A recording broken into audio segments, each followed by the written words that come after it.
Extra special thanks to Cincy Music for co-hosting My Favorite Album is Terrible. For the best in what Cincinnati's amazing local music scene has to offer, be sure to follow them on Instagram at Cincy Music, that's Cincy with a Y, on Facebook at cincymusic.com, also Cincy with a Y, and on their official website, www.cincymusic.com.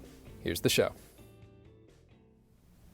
All right, everybody, welcome to My Favorite Album is Terrible. I'm Kent Mulcahy with the Cincinnati Public Library, and what we're going to do on this show, every other Thursday at 8 o'clock, we are going to discuss an album by an artist or a band that, for whatever reasons, critics or otherwise fans of the band just don't seem to like. You know, like they did a ton of great albums, but this is just the one that just didn't seem to get the love that all the other records did. And I want to make an important distinction. I'm not really talking about guilty pleasures here. To me, a guilty pleasure is something that you like, but you know kind of in your heart of hearts that it's probably not that good. It's not what we're talking about here.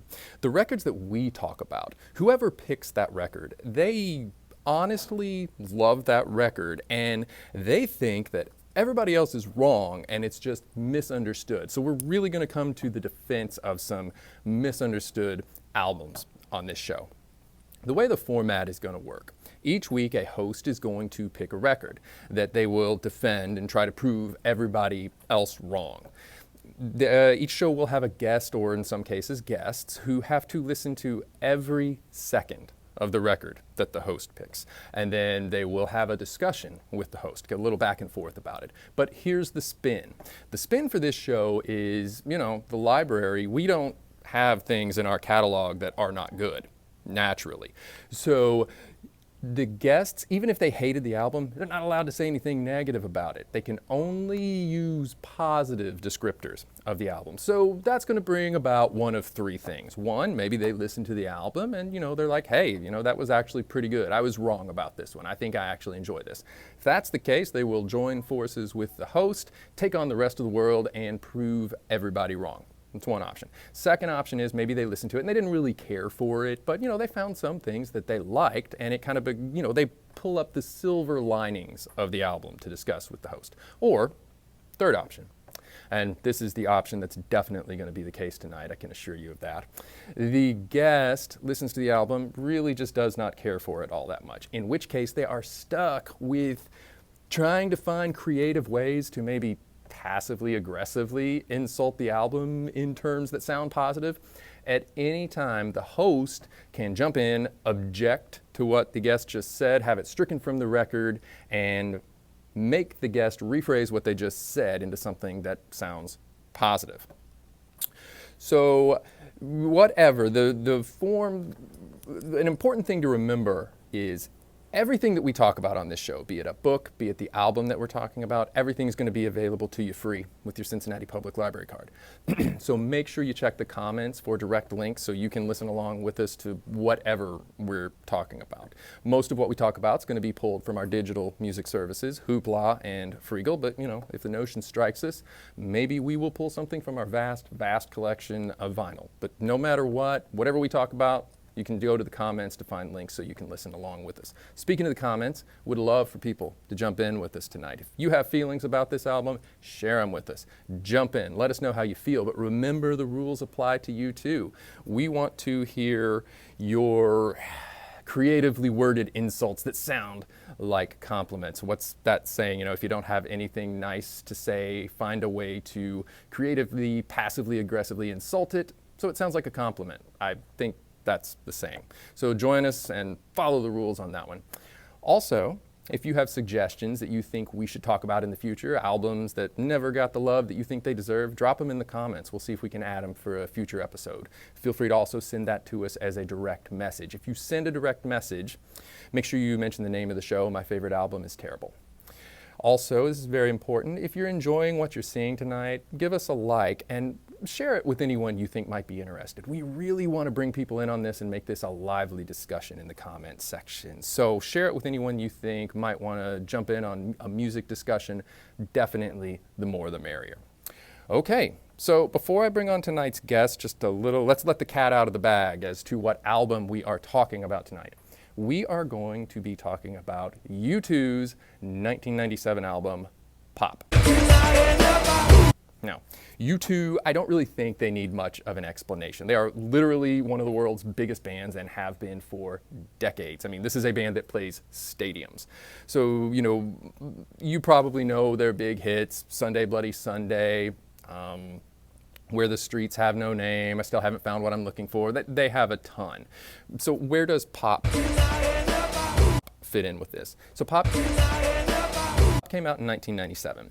In 1991, U2 released Achtung Baby. And I mean, if they weren't already like totally, pushed over the edge as the biggest band, this pushed them even further. It was massive. It had the hit songs One and Mysterious Ways.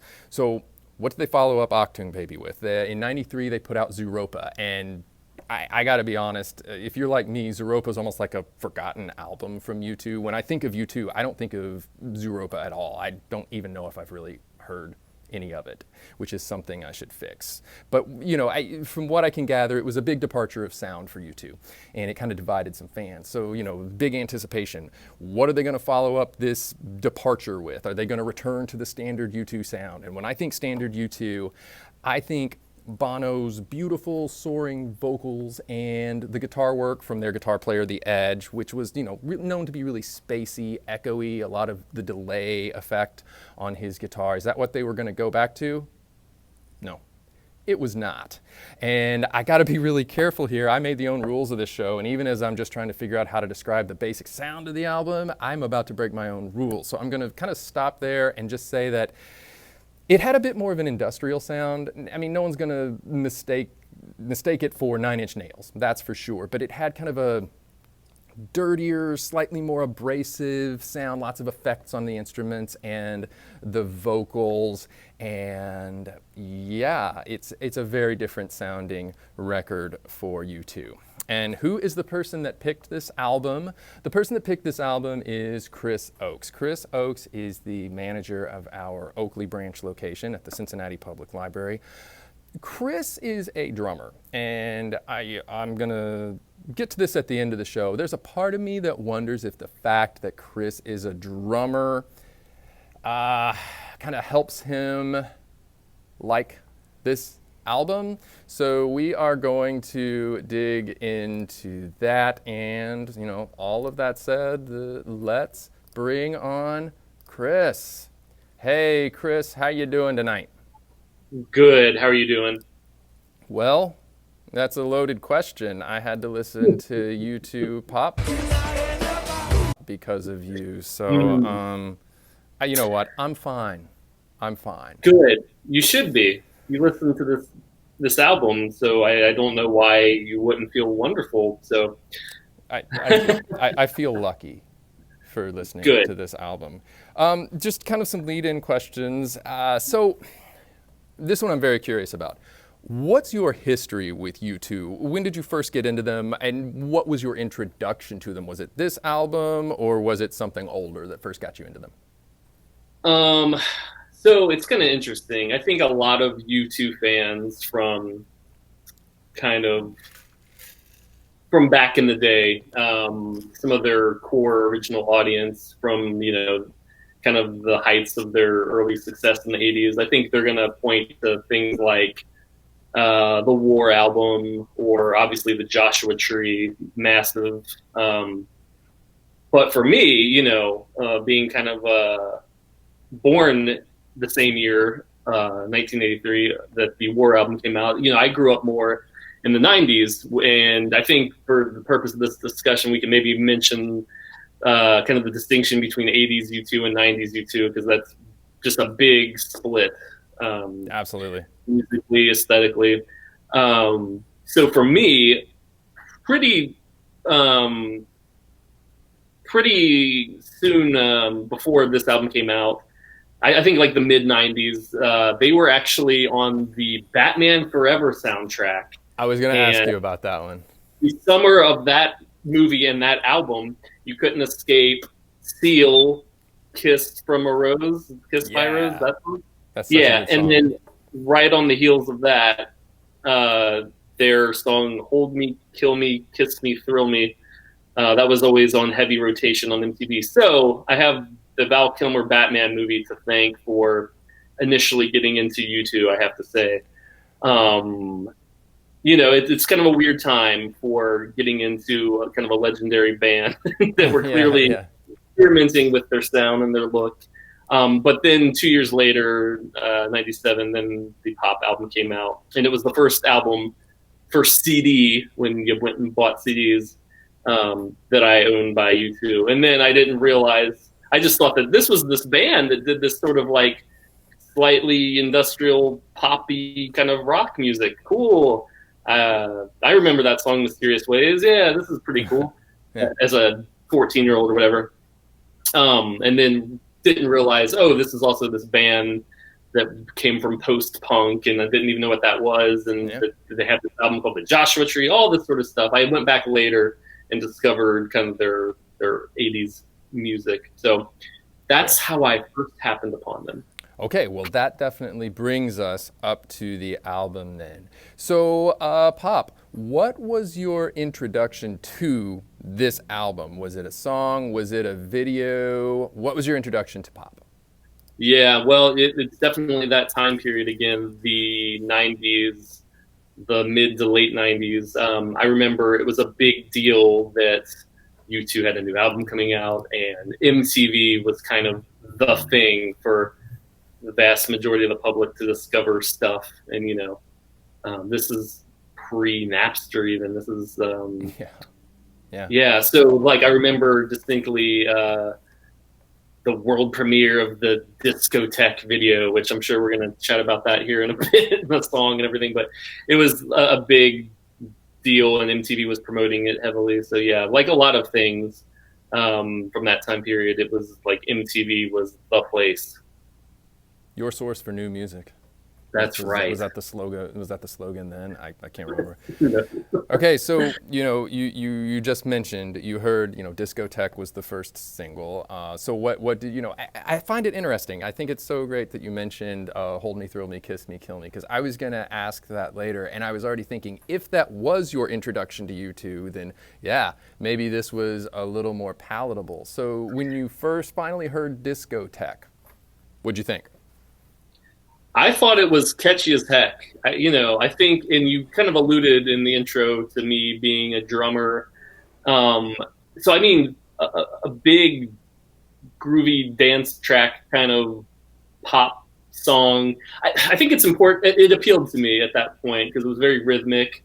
Yeah. And I think for a lot of folks that had a much less favorable sort of reaction to this at first, I feel like those folks at that time might have been coming from a place of like, well, this isn't the band that did the Joshua Tree. I think, and I want to kind of circle back to Achtung Baby because that kind of kicked off the 90s. I think you can kind of view Achtung Baby, Zuropa, and Pop as like a trilogy of 90s U2. I think, though, they kind of progressively got a little bit more experimental and a little more daring with their experimentation, whereas I think Achtung Baby kind of struck the right balance between like, well, this is clearly a different direction, but it still has elements of the U2 that we know. The anthemic, like a song like "One" is a classic. So even good. People that don't know or love U2 that much know that song. And even the songs that had a little bit more of a different flavor, a little bit more of the Manchester dance groove rock kind of influence, a little bit of industrial influence. Like it was kind of like just a little dapplings of that influence over some good songwriting. Then Zuropa was just kind of, it was actually quickly recorded while they were on tour and was initially meant to be an EP. So it does kind of have like a almost kind of tossed off kind of feeling to it, but it kind of yields some interesting results from that. And then with Pop, it's just kind of like, okay, I think this is an important thing to mention about this time period. 1997, electronica was kind of being sold to the public as like, this is the new thing to be into. This is all the rage in the UK, the Prodigy, the Chemical Brothers, things like that. Well, you mentioned before how you see Achtung, Zuropa, and then Pop as kind of a trilogy. before going back and listening to this album, and to be honest with you, as I'll talk about later on, I hadn't listened to pop in its entirety since probably literally the week it came out. And I just remember being jarred by it and thinking, this doesn't sound like U2 at all. But so having to listen to this album, because you made me,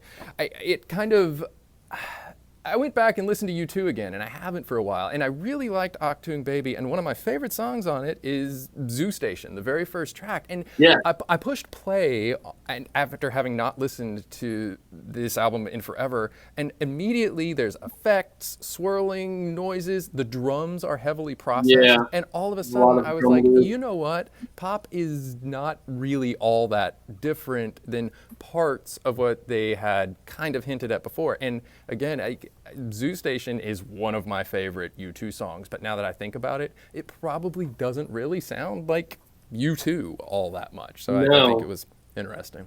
Yeah. Yeah, like I hear like late Depeche Mode, I hear early For Nine Inch sure. Nails, Yes. My Bloody Valentine, all that stuff that like this Yeah. kind of like big square band to a lot of like, even at that time there was still kind of like the college rock kind of people that, you know, were kind of like, U2, that's that big, huge Yeah. top 40 band at this point.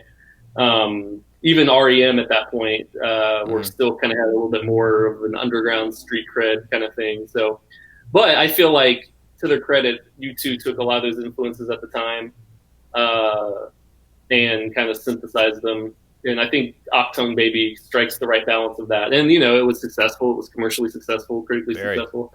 So they kind of thought, well, we should keep mining in this vein. And they kind of did throughout the 90s. Whereas I feel like, you know, pop was maybe a bridge too far. It was a little bit maybe too trying to be wrapped up with kind of the electronica thing. But we can get there in terms of critiques. Yeah. Did you read reviews of it at the time, or have you gone back and retroactively looked at any reviews? Yeah. As a matter of fact, I think one thing that kind of convinced me as a young lad to even like, I'm going to go to Blockbuster Video, which is what I did, because that's another thing you did at the time. And they sold CDs at the time, and I'm sure I paid like $17.99 for it. Oh, by the way, at least. It's right here. Wow. The original. Impressive. Yeah. You bought props. Oh man, I'm getting a flashback. I know I have my CDs somewhere, but I don't even know where that is. That's amazing. Yeah. So I remember getting it. So reviews and things, like so many things from that time period, TV and magazines, analog compared to now, or, you know, even once we get into the 21st century in terms of like technology and ways that you learn about and consume media. I, you know, read Rolling Stone magazine. I happened to like have an issue of it because, you know, there was no Pitchfork, or if there was, it was tiny. Which, by the way, with your Cincinnati Public Library card, you can read Rolling Stone for free on our website. We will make sure to put those links in the comments section. Awesome. Yeah. So needless to say, like you had like these big mega monolithic companies like MTV or Rolling Stone magazine. You definitely had like a few massive sort of channels to learn about and discover music or read critiques. So like the vast, you know, plethora of stuff that you can now have on the internet was just not there. Or it was in its infancy anyway. But anyway, so yeah, there was a 4-star review in Rolling Stone magazine. Yeah. And I think that was like, you know what? All right, cool. The Batman band, cool. I'm going to get that album. This is an interesting album in that, you know, a lot of times, and actually one of the albums that I hope to discuss on a future episode, won't reveal that, but a lot of times albums are not received well, but as the years go on, the reviews get better and better. You know, one of them comes to mind, like Nirvana In Utero was, of course, huge, but it didn't keep them going in that vein of popularity. And now people look back on In Utero and they're like, this is one of the greatest albums ever made. We just may not have been ready for it. In some ways, when people look back at pop, and you kind of mentioned it, like the fact that, oh, we want to sound like the Prodigy. There are, which, no, they never said that, but in this one, it didn't maybe age as well with some critics. And I think I looked at one, Robert Christgau, the critic, he'll either do a write-up on things, and I'm not the biggest fan of Robert Christgau, to be completely honest with you, but he'll either do a full write-up. When you look at U2 Pop, it's just a picture of a bomb that he does. And so that was all that one was. But yeah, it didn't really age well. I don't think it's in their live sets very much. Apparently, on mid-tour for Pop, they started totally changing up how they play the songs live. True. So, it's true. Yeah. And I'm not going to disagree. I think if you listen to a lot of stuff around that period, like late 90s, early 2000s, you start hearing the influence of Pro Tools a ton. If you're not familiar with that, it's a software package that just about, and there's variants of it and different versions, but basically, digital studio software, and it has a particular sound, like a crisp digital crunch. Yeah. So yeah, it definitely sounds of that time, I think, at this point. All right, so I'm going to try to be respectful of your time today. So I'm going to hand it off to you for just some things you want to talk about before I go in on this. So I think the way I'm going to pass it off to you is if someone has never heard anything from this album before, whether they're a U2 fan who just for some reason missed out on Pop, or if maybe someone's watching who's not a U2 fan, what is the first song they should listen to? I would say... So probably the most notorious song is Discotheque. It was the lead single. Right. It's the first track on the album. It's catchy, but it's divisive because it's just so. And I think the video has a lot to do with it too. It's just like we're dancing around in a giant mirror ball, and at the end we turn into the Village People, and it's. I think they're trying to be tongue in cheek, but maybe some people didn't like that. That's my feeling about it. But I would say don't start with that song because it's kind of it's abrasive. It is not abrasive like heavy metal abrasive, but it's noisy. When you're expecting One or even Mysterious Ways, or let alone like With or Without You, or it's such a good song. It's such a good song. I mean, and if that's your U2, then when you see the guys dancing around, having a laugh as the Village People,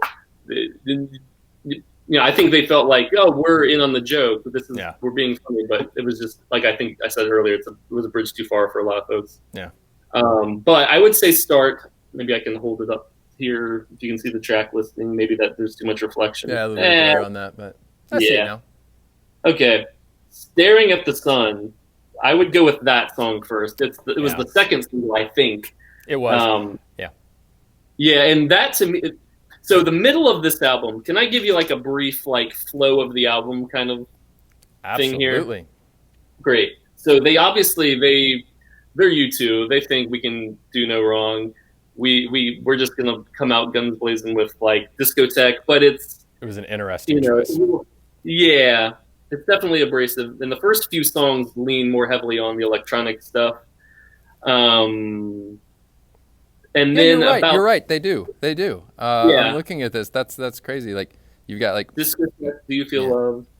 A couple other songs there. So the middle of the album then kind of turns into more kind of introspective, more traditional rock, quite frankly, with some like little embellishments of there's just drum loops littered all over this thing, and and that's a Pro Tools thing that you can just do, like, let's drop a couple measures of a cool little computer-sounding program drum instead of the actual drummer playing.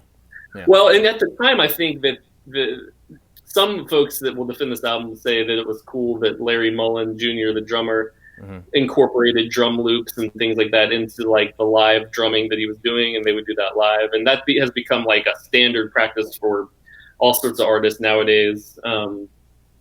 But yeah, so that middle of the album, starting with Staring at the Sun, Last Night on Earth, Gone, those three tracks I would give to somebody as an EP and say, this is what's good about the album. I agree wholeheartedly. So I listened to it, and The first thing, like I say, you got to say nice things about it, and I can definitely say some nice things about this one. Do you remember in 2014 when everybody woke up one day and they found that U2 had put an album called Songs of Innocence into their iTunes library? Like they just woke up and they had a U2 album they didn't ask for. I think it's awesome that didn't happen with this album. I think that was really sweet of them to not. How would that have happened in 1997? It would have been like the AOL like cartridges that you got like in the mail. Like how would you turn on your computer and it says you've got a mess of an album in your inbox. Enjoy. You've got something in your mailbox and it's a physical CD, because that's how it would have had to have happened then. Talk about, I mentioned before you're a drummer. Yeah. Honestly, like no like shade here whatsoever. If I were going to say something that I liked, I loved the sound of the drums. Like the effects, I did like the sound of the drums. And also, as much as I listened to U2, the older stuff, I never really listened to the rhythm section. I never really paid much attention to the bass or the drums. So, it was nice I never really thought about Larry Mullen Jr. And on this album, I feel like he not only got to experiment with sounds, he was like, I can play more stuff on this. And I was impressed. I'm going to go back and listen to old U2 with an ear for the drums. Yeah, listen to the track, and for anybody else interested too, the second to last album, Please. It's a pretty good drum groove. Okay. Yeah, I thought that was really interesting, so I love that. One of the last things I'm going to ask you about this album. So, if we talked about what track should you jump into if you've never heard anything from this? What's a good introduction? Do you have any advice? And this is a broad question. I don't know if there's an answer to it really, but do you have what would you say to try to open someone up or prepare them to like this album? I would say don't have any expectations about. I would try probably the same tactic that I would try if I went into a time machine to 1997 and tried to tell somebody just don't. I would try to kind of stop that critique of this doesn't sound like you before it even enters the person's mind, because if you're expecting I still haven't found what I'm looking for or something like that, that's just not that thing. But and that's great. That's interesting you say that, because there are a handful of bands like U2 in the sense that when you think U2, you know what you expect. So that is the biggest hurdle for a band like this. Whereas REM can do a little departure even, or Blur or somebody, but U2. Well, and the interesting thing to me, I've always thought is that U2 had already prepared people for this. People were really on board for Octung Baby and the massive Zoo TV tour of technology infused posts. Just the irony that they infused and the humor and all of the kind of the upcoming 21st century imagery and technology that they were infusing their look and their stage show and their music. So even looking back, I think it was the Discotheque video. I think that dancing around and pretending to be pop stars and maybe calling it out pop. It was just too abrasive. It was too on the nose, maybe. Octung Baby, that's a reference to, I think, the Mel Brooks producers play and movie. So that was much more subtle and kind of tongue-in-cheek with some of its kind of pivot away from the earnestness of the 80s U2. So I like to draw that distinction, because Octung Baby is still viewed as the success of that decade, whereas pop is kind of the failure. But I guess I would just say don't even think about Octung Baby or anything like that. I would just go in with open ears. I completely agree, as hard as that is to do with a band like U2. All right, so definitely, we could go on and on forever. My intent was to keep these short and sweet, but man, we've really been delving deep into this one. So I think we are going to wrap up there. Thanks for joining us. Is there anything else you want to wrap up with? Chris Oakes, is there anything else you'd like to wrap up with? Let's see. Well, I would say to go listen to this album. I would say put on Discotheque and and bounce around the room. And don't forget to chant at the end when the big dance number chant happens at the end, because I know that's one of your favorite parts, Ken. I'm not going to do that. I'm telling you right now, I'm not going to do that. But I've already listened to it, so I've okay, done well, my you've time already with this done one. your Yeah. due diligence. No, listen to Staring at the Sun. Yeah. Listen to Gone. Get some stuff from the library. Yep. All of these things in one form or another you can probably find with us. Yep. So, yep. All right. That's all I got. Well, thank you so much for your time, Chris. I'm going to let you go. Thanks a lot. Awesome. See ya. Bye. All right. So, yeah, thank you so much for joining us for tonight's episode of My Favorite Album is Terrible. And thanks to Chris Oakes for giving us his time tonight. Remember, if you enjoyed tonight's show, give us a like and definitely give us a share if you think you know anybody who'd want to join in on these conversations. Check the comments section for links to everything that we talked about tonight. I'm going to make a list of U2 related items, be they books, DVDs. We have a lot of great stuff on U2. So in 2 weeks, be on the lookout for the next episode of My Favorite Album is Terrible. So 2 Thursdays from now at 8 p.m., join us. Check the comments section where we will unveil what record we are going to be talking about then, but also next week on our off week, be looking for a video on the library's social media where we will kind of do a preview of the album that we are going to talk about. We've got some great guests from the community lined up to talk to in the coming weeks. We got some great records to talk about. I think it's going to be a lot of fun. We're going to talk about stuff from Metallica, Dave Matthews Band, otherwise known as Dave, R.E.M., Jay-Z, Weezer. Yeah, we got Cake. We're going to talk about an album from Cake, which I had not listened to in forever. So yeah, join us for those. But again, thanks for joining us for My Favorite Album is Terrible, and we'll see you in 2 weeks. Thanks.